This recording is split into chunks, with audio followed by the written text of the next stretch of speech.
돈은 꼭 필요해. 힘들지 않은 일은 이 세상에 없어요. 자기 눈으로 봤을 때 힘들지 않게만 보일 뿐이죠. 지금 하는 일에 흥미를 가져보세요. 가희는 M과의 만남을 계기로 새로운 도전을 해보고 싶었다.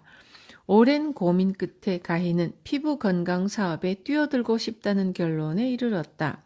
그러나 대개의 사람들이 그렇듯이 가희에게도 가장 큰 적은 내면의 두려움이었고 한 발짝을 떼지 못하는 소심함, 잃을 것이 별로 없지만 앞으로 나아가지 못하는 멈칫거림, 두려움은 쉽게 몸을 옴짝달싹 못하게 만드는 악성 그물 같았다. 드디어 가희는 커피숍을 그만두기로 결심하고 M에게 고민을 털어놓기로 했다. 사실 M은 사업보다는 장사라는 말을 선호했다. 또 그는 사업가가 아니라 상인으로 불리기를 더 좋아했다. 미국이나 유럽에서는 어릴 때부터 사업이나 장사를 하겠다는 아이들이 많아. 우리나라는 장사를 하겠다는 아이가 적어. 혹시 이유가 뭔지 알아? 가희가 망설이듯 사회적 지위가 낮아서 그런 거 아닌가요? 라고 대답했다. 아니, 부모들이 돈 버는 방법을 제대로 일러주지 않아서야. M이 고개를 저으며 힘주어 말했다. 일이 힘들다는 것만 아이들한테 주입시키거든. 너를 위해 내가 얼마나 힘들게 일하는지 알아? 이런 식으로 말이야. 그 말을 들은 아이들은 일이란 힘든 거구나 라는 생각을 절로 갖게 돼. 하지만 힘들지 않은 일은 이 세상에 없어. 자기 눈으로 봤을 때 힘들지 않게 보이는 일만 있을 뿐이지. 일은 누구한테나 힘들어. 그렇지만 세상에 일처럼 재밌는 것 또한 없지. 일이 재밌다고 생각해 본 적은 한 번도 없어. 가희가 솔직히 말했다. 그동안 가희에게 일과 인생은 엄연히 분리되어 있었다. 지금까지 그녀에게 일은 인생의 보조 수단이요 후보 선수일 뿐이었다. 일을 통해서 돈을 벌고 돈을 벌면 하고 싶었던 무언가를 하고 그 무언가가 바로 인생의 핵심이라고 생각했다. 우리는 흔히 먹고 자는데 거의 대부분의 시간을 쓴다고 생각하지만 그건 아니야. 자세히 봐. 일하는 시간이 제일 많아. 그러니 일하는 게 즐겁지 않으면 인생이 즐겁지 않지. 땀 흘려 일을 해서 먹을 양식을 해결하고 돈을 더 벌면 직원 월급도 주고 내가 낸 세금으로 정부는 도로도 깔고 힘없고 병든 사람들을 도와주잖아. 정부가 도로를 정비하고 사회시설을 좋게 하면 결국 나처럼 장사하는 사람도 이익이지. 그만큼 소비자가 늘어나는 셈이니까. 그러니 일은 즐겁게 해야 돼. M은 또 돈에 대한 철학도 남달랐다. 돈은 자본주의 사회에서는 피와 같은 존재야. 피가 돌지 않으면 나라가 병들어. 그런 의미에서 장사는 우리 몸 안에 피를 잘 돌게 하는 작용을 하지. 우리나라에서 장사를 하고 거기서 돈을 벌면 우리나라 사람한테 소비하고 결국 돌고 돌아서 나라 전체가 잘 살게 되는 거야. 돈만으로 나라가 잘 살게 되는 건 아니잖아요? 가희는 돈 말고도 정신이나 신념 등에 대해 말하고 싶었지만 정신이나 신념이 돈보다 우위라는 생각도 어찌 보면 우월한 지적 놀이의 착각인지도 모른다. 예술도 철저히 대중적이어야만 예술가도 살고 대중도 예술을 마음껏 즐길 수 있지 않은가? 돈벌이를 업신여기는 사람일수록 남의 지갑까지 간섭하려고 들어. 실은 돈벌이에 관심이 많다는 증거지. 입으로 도덕군자를 외치는 사람은 남의 덕으로 살고 있지 않은지 잘 생각해 봐야 해. 돈은 신성한 거야. 길거리에서 떨어진 100원짜리 동전을 우습게 아는 사람은 장담하건대 큰 돈을 못 벌어. 검소하게 살라는 뜻인가요? 가령 자기 몸에 피가 흐르면 누구라도 응급처치를 서두르듯이 피가 뚝뚝 떨어지는데 가만히 있으면 이상하잖아. 자본주의가 없어지지 않고 인간들의 소유권이 지구상에 존재하는 이상 돈은 꼭 필요해. 그러니 하고 싶은 일에 용기를 갖고 뛰어들어 봐. 가희는 건강 관련 사업을 고민하던 중에 M의 사업에 관심이 생겼다. M은 한방 건강식품을 운영하고 있었고,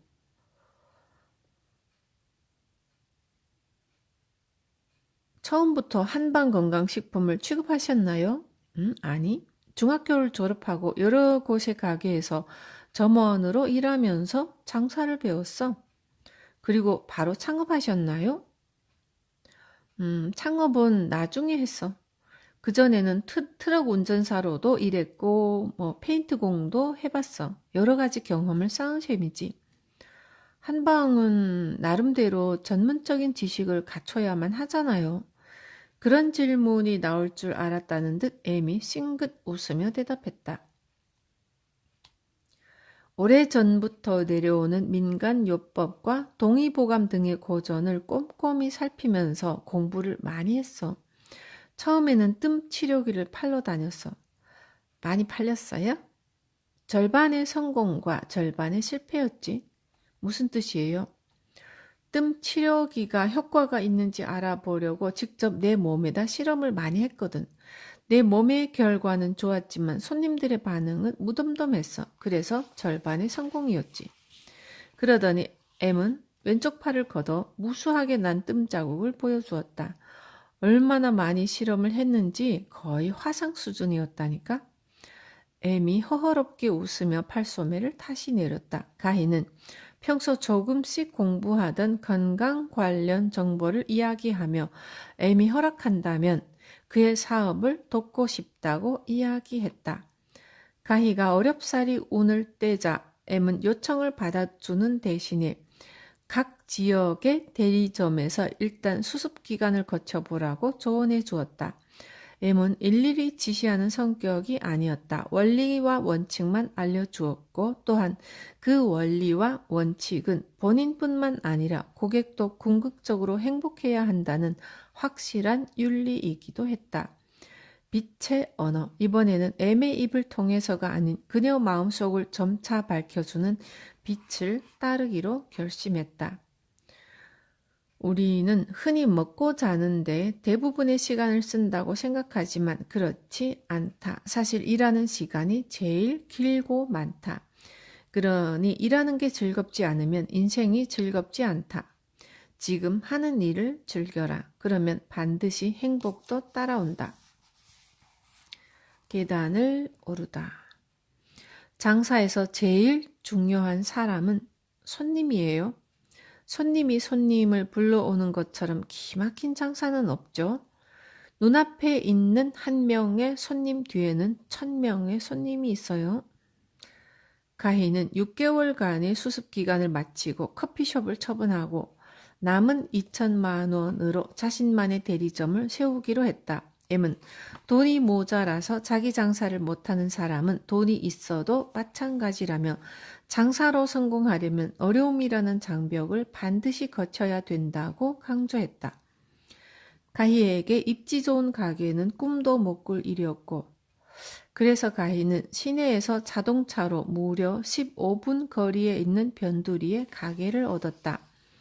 가게를 얻을 때 지난 1년 반 동안 아무도 세를 들려고 하지 않았다는 부동산 업자의 말을 새삼스럽게 가희를 초라하게 만들었지만 M은 오히려 축복해 주었다. 입지가 좋지 않으면 손님을 오게 만들려고 머리를 써야 해.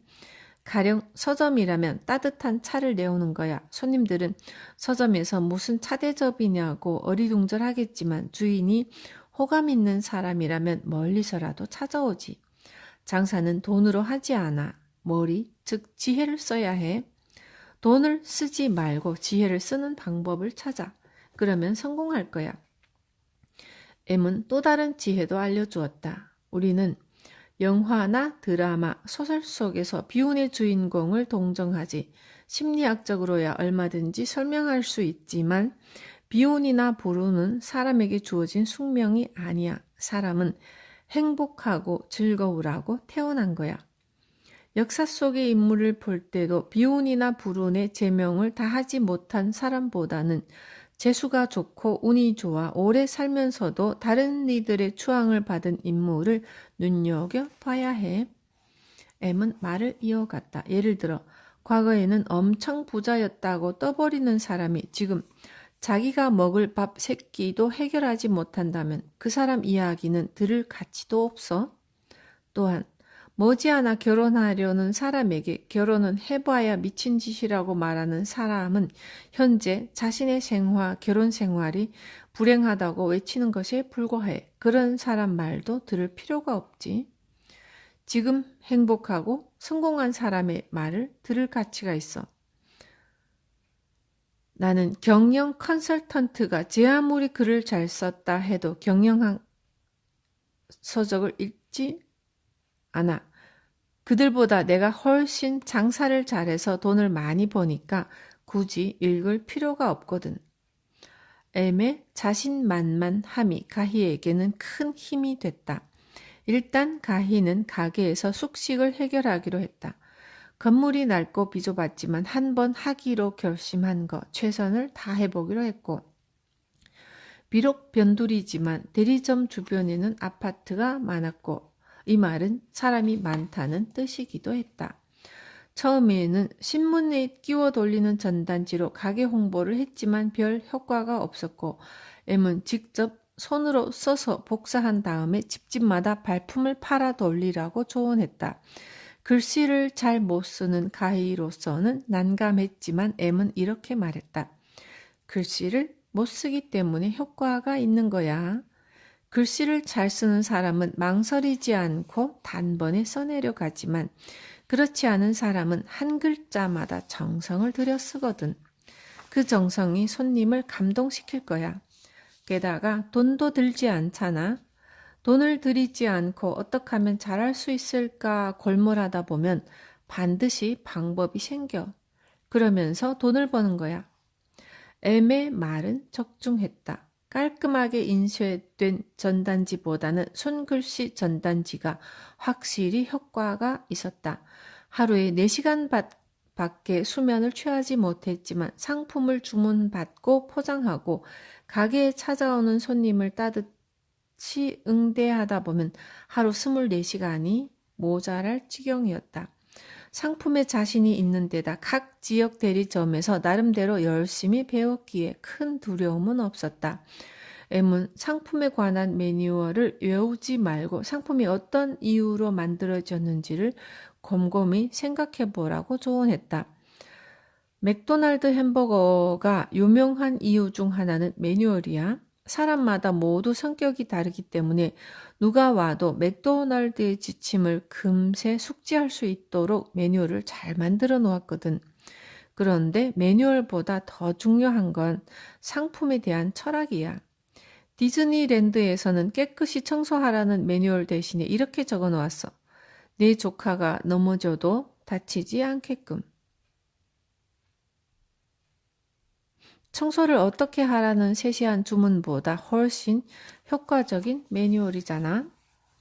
가희는 M의 말을 명심하고 상품에 관해 감성적으로 접근했다. 상품을 단순한 제품이 아닌 살아있는 물건으로 여겼고 손님들의 입장이 되어 상품을 무리하게 권하거나 과장하지 않았다. 다시 말해 상품 판매가 목적이 아닌 손님 그 자체가 목적이 되었다. 그러자 매출이 가파르게 오르기 시작했고 M은 또 손님에 관해 이렇게 말했다. 장사하면서 제일 중요한 핵심은 손님이야. 손님이 손님을 불러오는 것처럼 기막힌 장사가 어디 있겠어? 눈앞에 있는 한 명의 손님은 1000명의 손님이야. M의 손님에 대한 감성적이고 따뜻한 배려는 놀랄 만큼 신선했다.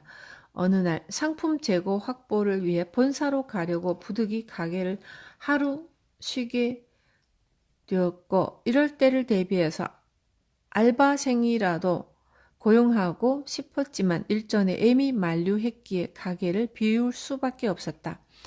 정말 힘들어서 한계에 다다를 때까지는 혼자서 해야 해. 누구나 돈을 좀 벌면 사람을 쓰고 싶어 하지. 그리고 가게를 넓히려 하고 그걸 경계해야 돼. 자신이 감당할 수 있는 만큼. 그만큼만 조금씩 앞으로 나아가는 거야. 잠도 못 잘 만큼 너무 바쁘면 한 명을 고용하고 매출이 3배 이상 늘면 또 한 명을 고용하고 잘 들어. 장사와 병풍은 너무 벌려놓으면 쓰러지게 마련이야. 부득이한 사정으로 오늘 하루 가게를 쉽니다. 때마침 들렀던 M은 가희가 적은 안내장을 보고는 종이를 가져오라고 했다. 여러분이 좋아할 만한 상품을 가지러 본사에 갑니다. 예쁜 선물을 준비할 테니 내일 꼭 들러주십시오.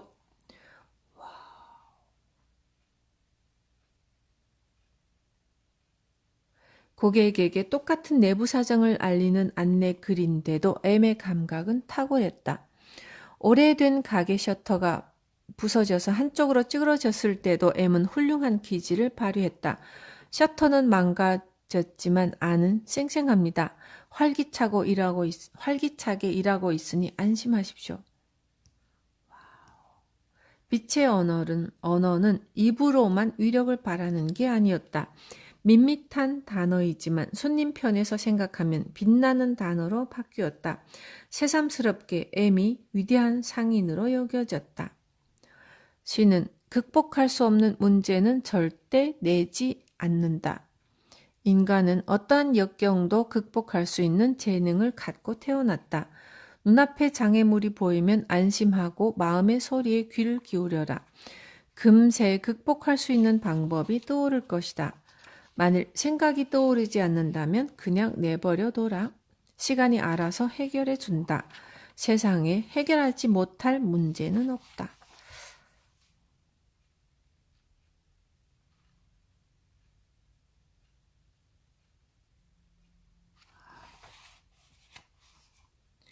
오르막길의 함정.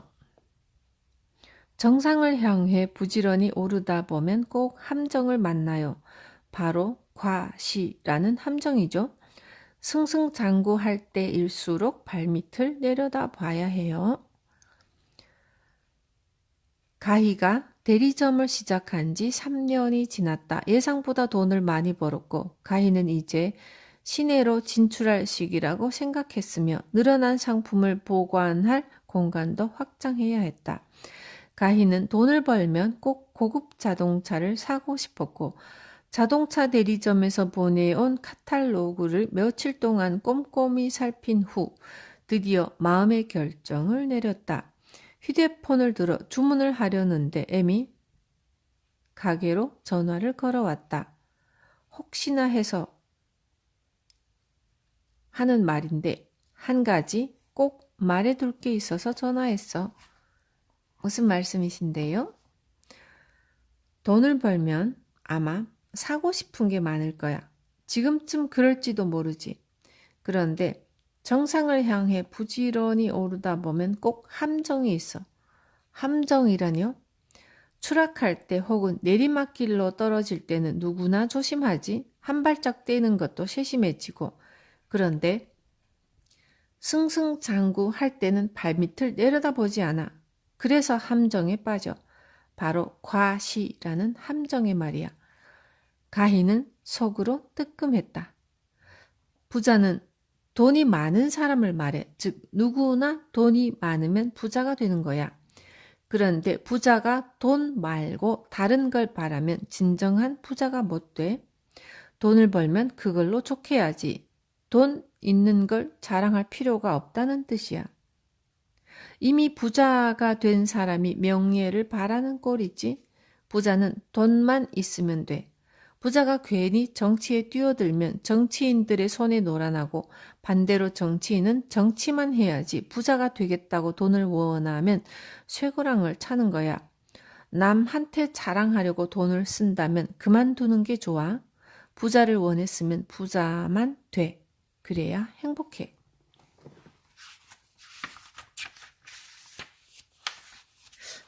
가희는 전화를 끊고 생각을 가다듬었다. 부자가 되고 싶으면 부자만 되라. 그래야 행복해진다.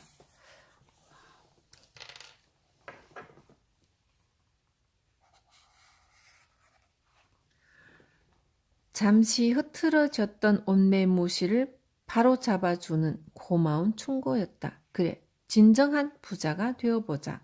행복한 부자 말이다. 상상만 해도 온몸의 신경이 흥분으로 곤두서는 느낌이었다.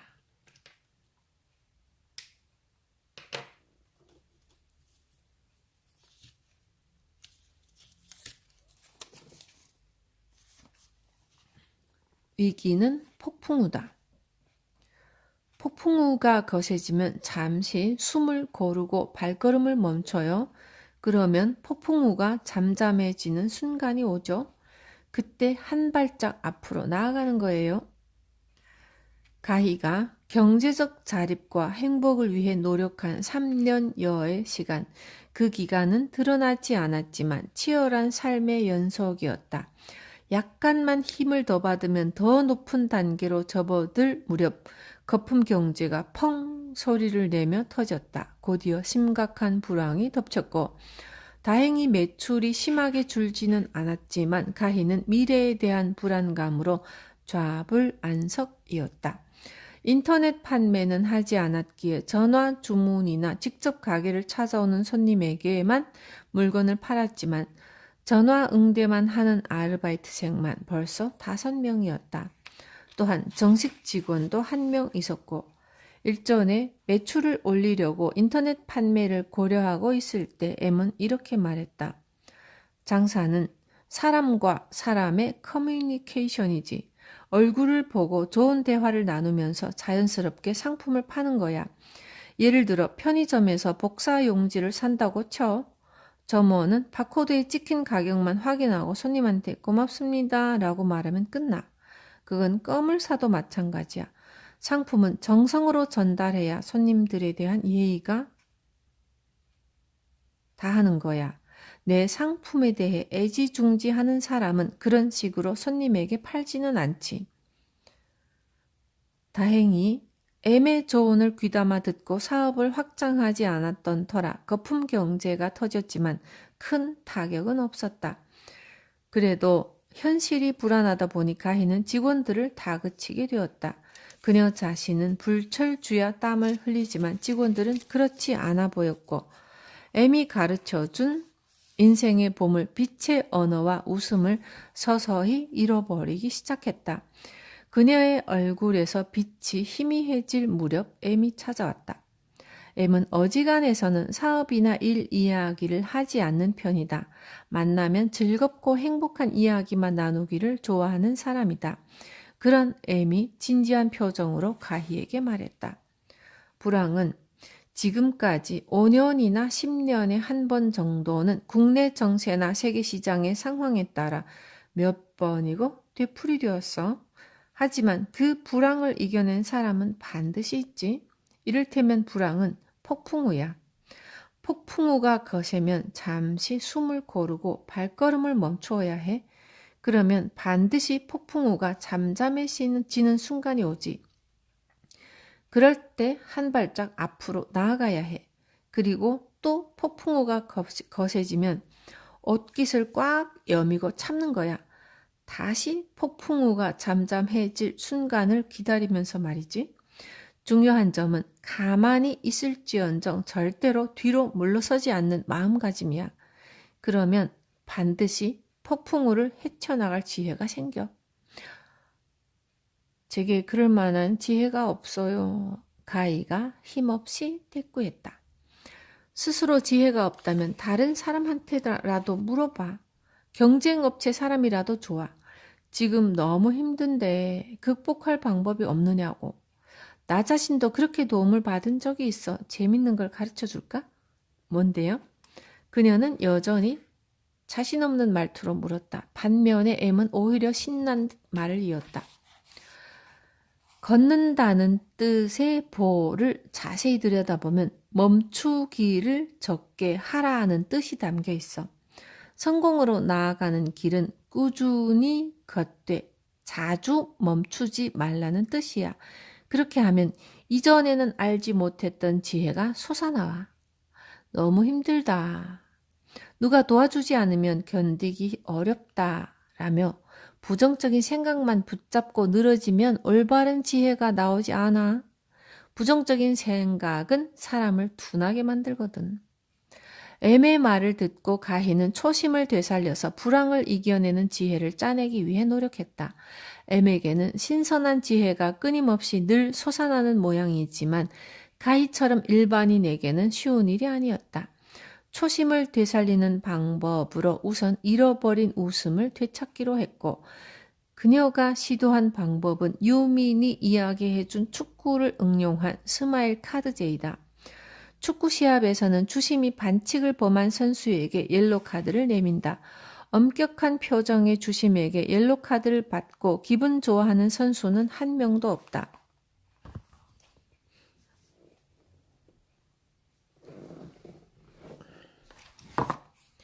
대개는 화를 내거나 때로는 주심에게 항의하기도 한다. 그러나 스마일 카드라는 웃으라고 발부하는 카드이다. 그날의 주심을 정해서 인상을 찌푸리거나 무뚝뚝한 표정을 짓는 직원이 있으면 스마일 카드를 발부한다.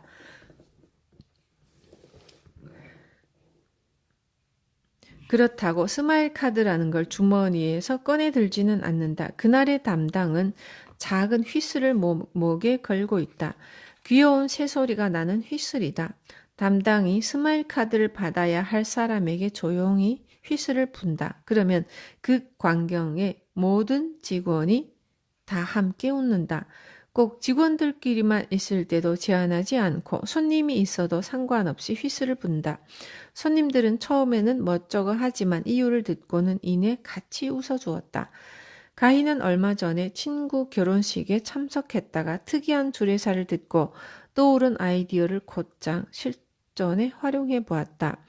주례를 서신 분은 하얀 장갑을 손에 끼고 왼손에는 빨간 사과를, 오른손에는 주홍빛 감을 들고 있었고 주례사는 이랬다. 결혼하고 살면서 서로 다툴 일도 많고 미워할 일도 많을 겁니다. 결혼은 서로 다른 환경에서 자란 남녀가 처음으로 부딪히는 일이기에 진심이 아니지만 상대에게 상처 주는 말을 하는 경우도 많습니다.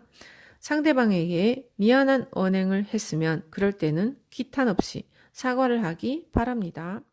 그리고 조금이라도 상대에게 고마운 마음을 느끼면 즉각 감사하기를 바랍니다. 처음에는 사과를 먹는 날이 많겠죠? 아주 당연한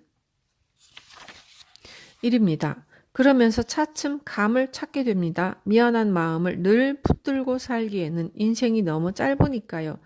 감을 주식으로 삼다 보면 이제는 두 사람이 새로운 과일을 찾게 될 겁니다. 바로 배입니다. 서로에게 감사하는 마음, 고마운 마음이 늘 앞서다 보면 저절로 상대방을 배려하는 마음이 새록새록 돋고요. 그때는 배부르게 배를 많이 먹기를 바랍니다. 이미 필요 없게 된 사과와 감은 다른 사람에게 부지런히 나누어 주는 것도 잊지 마세요. 아무리 좋은 사과와 감이라도 행동하는 사람에게만 양식이 될 수 있다. 그래서 가희는 그날의 일과를 마치고 반드시 서로 칭찬하는 시간을 갖기로 했다. 사소한 것이라도 다른 사람을 칭찬해야 하는 시간이었다. 엠이 말한 대로 칭찬받기 위한 노력보다는 칭찬하기 위한 힘을 기르기 위해서였다.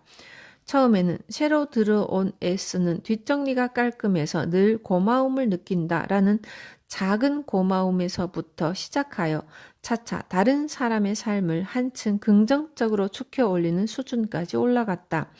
이를테면 뚱뚱한 사람에게는 열등감을 주지 않으려고 뭐든 복스럽게 잘 먹어서 좋다라고 칭찬해주고, 반대로 마른 사람에게는 먹을 거 다 먹고도 살이 안 찌니 대단하다라고 칭찬해 주었다.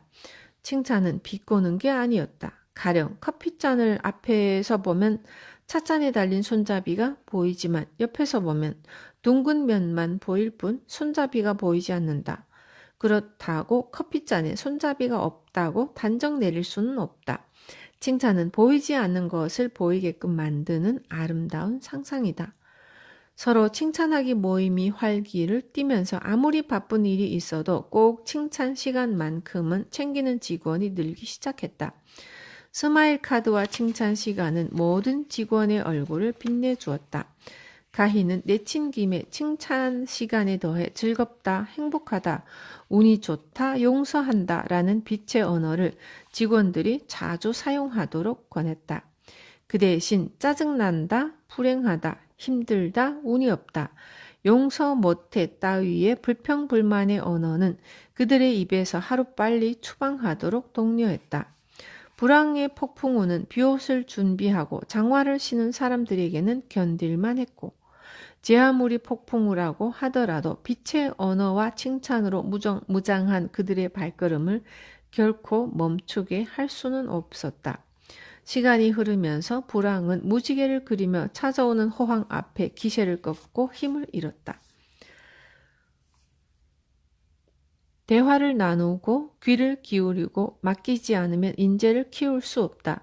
열심히 일하는 자세를 고마운 마음으로 지켜주고 일단 일을 맡긴 직원에게는 한없이 신뢰를 줘라. 그렇지 않으면 인간 또한 열매를 맺지 않는다. 지금 당신 옆 사람의 말에 귀 기울이고 신뢰를 보여라.